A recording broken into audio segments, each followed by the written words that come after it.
네, 안녕하세요. 송윤근 선생님입니다. 오늘도 도전 창의 퀴즈왕의 재미있는 이야기로 한번 시작해 볼게요. 첫 번째 이야기부터 한번 볼까요? 예, 제목이 첫 번째 이야기 이제 빈 공간의 역할이에요. 빈 공간. 이게 무슨 얘기일까 한번 보시죠. 예. 첫 번째 이야기는 그 이제 원자 구조에 대한 그림이에요. 잘 아시는지 모르겠지만 그 원자 구조가 안에 원자 핵이라는 부분이 있고 바깥에 전자들이 이렇게 궤도를 그리면서 돌고 있습니다. 그런데 이게 이제 크기가 얼마나 크고 이것들이 서로 관계가 어떻게 되느냐를 비유적으로 이렇게 많이 표현을 해요. 이 원자를 축구장 크기만하게 확대를 한다 그러면 이 안에 있는 원자 핵이 이 축구장에 있는 축구공 크기만 하다는 거예요. 그러니까 여기 지금 축구공 보이지도 않죠? 이렇게 작은데 이 원자 전체 크기에 비해서 원자 핵이 아주 작다는 거죠. 그러면 원자 핵하고 전자를 뺀 그 나머지가 다 뭐냐 이거예요. 나머지 부분이 당연히 다 빈 공간이죠. 그러니까 우리가 실제로 모든 물질은 다 원자로 이루어져 있는데 그 원자의 내부의 핵심은 99.9999%가 다 빈 공간이라는 겁니다. 예. 다음.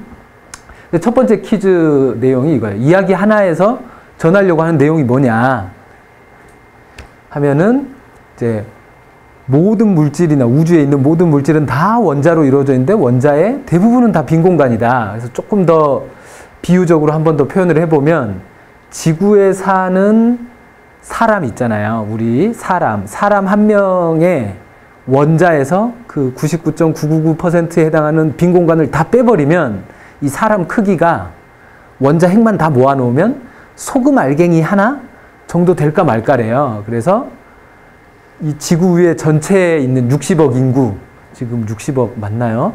이 전체 인구를 다 그렇게 인구의 빈 공간을 다 빼면 그 부피가 크기가 사과 하나에 이런 정도의 크기로 다 압축이 될 수 있다는 거죠.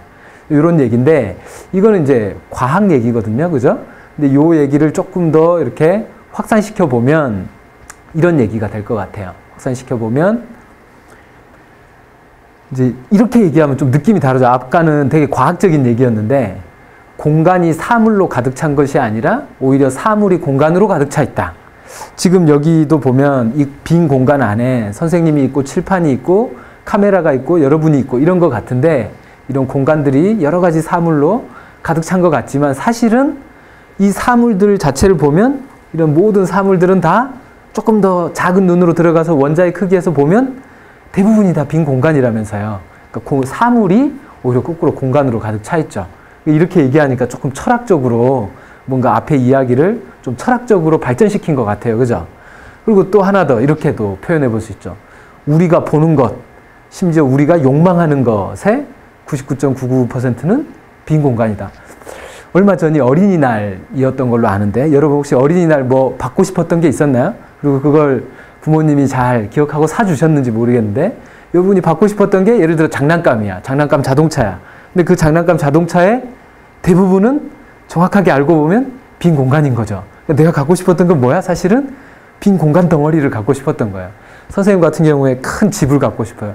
아주 좋은 스포츠카 자동차를 갖고 싶어요. 근데 그거 역시 자세히 알고 보면 제가 갖고 싶은 게 사실은 다 빈 공간일 수 있다는 거예요. 이렇게 표현하니까 상당히 좀 문학적인 표현 같아요. 그죠? 네. 일단 첫 번째 이야기는 이런 이야기입니다.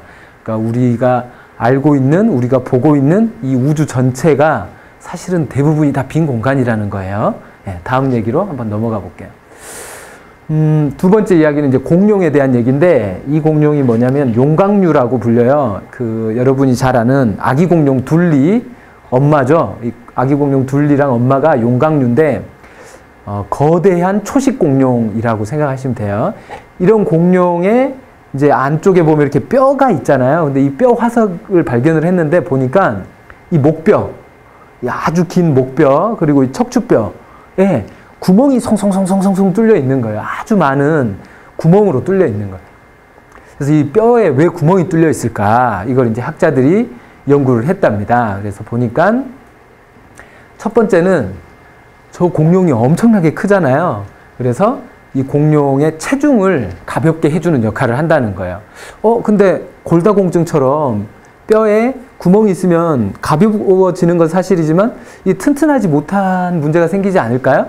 라고 생각할 수 있지만 실제로 우리가 쓰고 있는 이게 이제 H빔이라고 하거든요. 이게 기둥으로 쓰는 건데 여기가 가득 차 있는 기둥이나 이렇게 여기가 다 비어 있어서 그냥 이 H 모양으로 뼈대만 남아있는 기둥이나 이 물건의 무게를 버티는 데는 거의 똑같대요. 근데 이만큼 재료값이 더 줄어들고 가볍기도 하고 그러면서 튼튼한 거죠. 그래서 공룡도 이게 뼈에 구멍이 좀 있다고 하더라도 빈 공간이 있다고 하더라도 그걸 버티는 데는 크게 지장이 없고 대신 체중은 훨씬 가벼워지고 이런 효과가 있고 두 번째는 이제 호흡을 보조하는 역할을 합니다. 공룡이 엄청나게 크잖아요. 사람도 우리 사람의 이제 혈액순환이나 이런 영양분 공급을 해주기 위해서 호흡을 해야 되는데 이 호흡을 하는 기관이 엑스레이 같은 거 찍어보면 뒤에 허파가 굉장히 크게 차지하고 있어요. 등 쪽에. 근데 공룡이 어마어마하게 크잖아요. 그 공룡에게 필요한 산소가 다 공급되려면 그럼 허파가 얼마나 커야 된다는 얘기예요. 근데 그 큰 허파 대신에 이제 뼈에, 물론 허파도 크겠죠, 공룡이. 근데 그 뼈에 구멍이 있음으로 해서 이 허파의 기능을 일부 대신 해주는 거예요. 그래서 이걸 이제 기낭이라고 부르는데 그런 역할도 했고, 세 번째가 이제 체온 조절입니다. 이 사람도 이렇게 이제 몸에서 열이 나잖아요. 그러면 그 열을 이렇게 바깥으로 발산을 해야 되는데 그러기 위해서 이제 피부에서 땀을 흘리고 이렇게 해서 체온 조절을 하잖아요. 그죠? 그런데 이 공룡이 이제 어마어마하게 크니까 선생님이 이게 잘 보이나 모르겠는데 간단한 수학적인 계산을 하나 가져왔는데 이게 한 변의 길이가 1인 정육면체예요. 그리고 그게 5배 된 한 변의 길이가 5인 정육면체인데 이렇게 했을 때 부피가 1이고 표면적이 6이에요. 그러니까 근데 이렇게 커지면 부피는 125인데 표면적은 150이에요. 그래서 이게 뭐냐면 이게 이제 안에서 나는 열이라고 생각을 해봐요. 이게 부피가 작을 때 열이 1만큼 나는데 그 열이 이게 발산되는 바깥으로 퍼져나가는 통로가 창문이 6개 있다는 얘기예요. 그러니까 이걸 나눠보는 거죠. 1로 6을 나누면 6의 비율로 열이 1만큼 나면 그 열이 6가지 방향으로 발산이 된다는 얘기예요. 근데 공룡은 125의 열이 나요. 부피가 125배가 됐으니까. 근데 창문은 150개밖에 별로 안 늘어났죠. 이건 125배 늘어났는데 이거는 그만큼 안 늘어났어요. 그러니까 이걸 나눠보면 1.2밖에 안 돼요. 열이 한번 나면 그게 나갈 수 있는 통로가 아까는 6개였는데 지금은 1.2개밖에 안 되는 거예요. 그러니까 아주 작은 생명체는 이게 안에서 나는 열을 바깥으로 그냥 쉽게 발산할 수 있어요. 그런데 그 상태대로 그대로 커지면, 부피만 커지면, 덩치만 커지면 안에서 나는 열을 다 발산할 수가 없어요. 그러니까 이제 체온 조절을 하는데 이 바깥 피부만으로는 부족하다는 얘기예요. 그래서 이 공룡 같은 경우는 뼈 속에 구멍이 있어서 그 안에 이렇게 이제 물기가, 수분이 들어있는 거죠. 그래서 더워지면 그게 기화하면서 기화열을 빼앗아서 체온을 조절하는 기능을 했다고 합니다. 그러니까 이 공룡 뼈 속에 있는 작은 구멍인데 이것들이 상당히 많은 역할을 하고 있다는 걸 알 수 있죠. 그죠? 예. 두 번째 얘기는 공룡에 대한 얘기였고, 세 번째 얘기는 요 앞에 두 이야기를 종합해가지고 여러분이 한번 풀어보셔야 되는 문제예요. 그래서 자해가 굉장히 덜렁거리고 빈틈이 많고 허점이 많은 아이예요.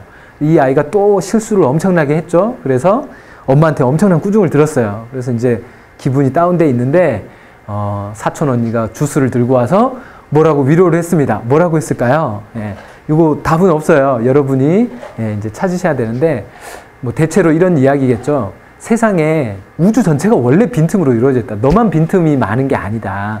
사람 중에서도 뭐 빈틈이 많고 허점이 많고 꼼꼼한 사람이 있고 이렇지만 사실은 우주 전체가 원래 빈 공간으로 다 이루어져 있는 거고, 두 번째 이야기에서 보면 알 수 있듯이 그런 빈 공간이 다 사실은 쓸모가 있다는 거죠. 그죠?